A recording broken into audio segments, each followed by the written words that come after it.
And welcome to Kentucky Brew Reviews. I'm Special K. And I'm Radar. Tonight we're going to be reviewing the ORCA Silo Growler. The Silo. The Silo.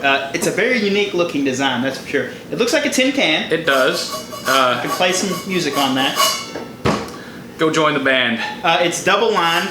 Has this nice port handle? I think that's just for carrying. It looks like it's just for carrying. Seems like an afterthought. It has this interesting plastic base on it, and we're going to explain what we think that's for later on. I have a theory. Caps, heavy duty. Got a nice rubber seal in there. Big old rubber gasket. It's, that's like always a good choice. So like your Yetis and all that, it's double line. I purchased this one off Amazon. This one was not sent to the show. I paid $27 for it off Amazon. Right now it's $29.99, $30. Really good price. Yeah, that's pretty cheap. You said it was double line, right? Yeah, 64 ounce growler. So it's insulated. Yeah. The handle is just what? To me, it seems like an afterthought. To me, it seems like it's so wobbly. They made the growler, and then as you look at this collar, it seems like they added this as an afterthought. Yeah, somebody in a meeting was like, that looks like we could add Jenkins. So fire up the 3D printer. We need to find out if this works. I have filled this one up twice with beer. No problems on the seal. Keeps your beer good for 2 or 3 days. That's good. Typical of growler. I didn't keep it longer than that. Again, beer doesn't last that long in the house. If it's a huge growler, that's a different story. But this is a normal sized growler. 64 ounces, 4 pints. Normal growler. So an important thing for me is how cold it keeps your beer, especially if I'm camping or something. So actually, I took some cold water. I use water because I'm cheap. So I filled this. Water is a good universal source of finding out how well things are insulated. I filled this with some cold water, took the temperature of it, and then I left it on my counter for 36 hours. So at the 12-hour mark, it was still at 50.3 degrees, which is pretty impressive. My house is at 75 degrees on average. So that's still pretty cold. That would still be a refreshing drink.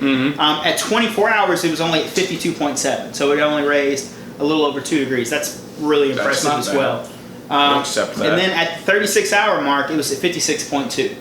Now, I will say I did a bunch of growlers at once when I was doing this experiment because we've been comparing and contrasting for a video we're going to have upcoming. It's going to be cool. Foreshadowing.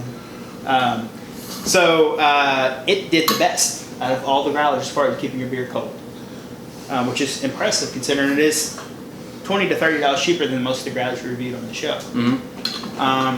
And the reason I think this did better, you want to go ahead and let them know? I think an engineer designed this. Like, this is purely a product of some nerd who has CAD. It had to have happened that way.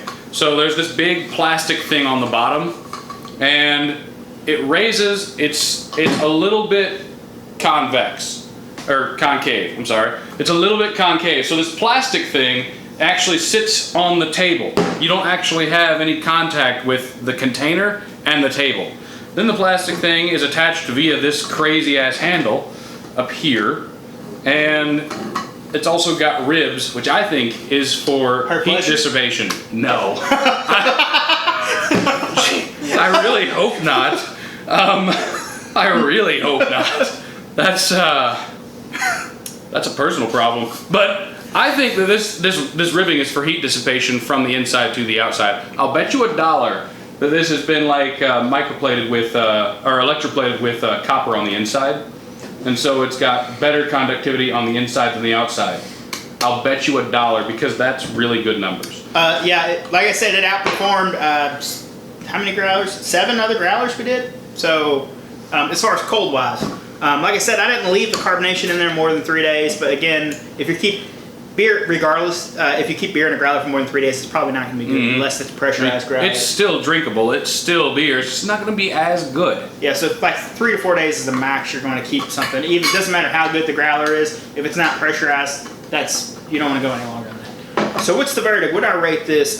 It's readily available. It's on Amazon. I'll put a link in the description down below where we got it from. Have a look. Price is good. It's $30. It's cheaper than any of the other double line growlers that we've reviewed on the show. Does it qualify for Amazon Prime?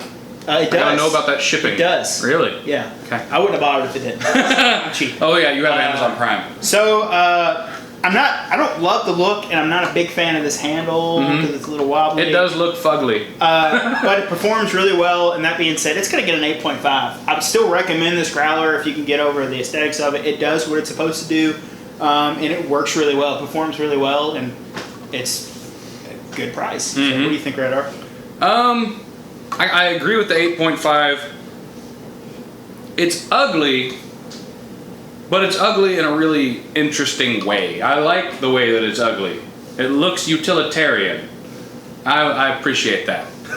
But yeah, 8.5 looks really cool. I really wish that the cap had been designed slightly more to the idea of drinking directly out of the thing, though. That would be cool. But 8.5, I think, is a pretty fair assessment of that growler. All right, well, that's been our episode. If you'd like to see more growler reviews on our channel, you can leave a comment down below. Don't forget to hit that like button. I'm Special K. I'm Radar. Thanks for watching. Thanks for watching.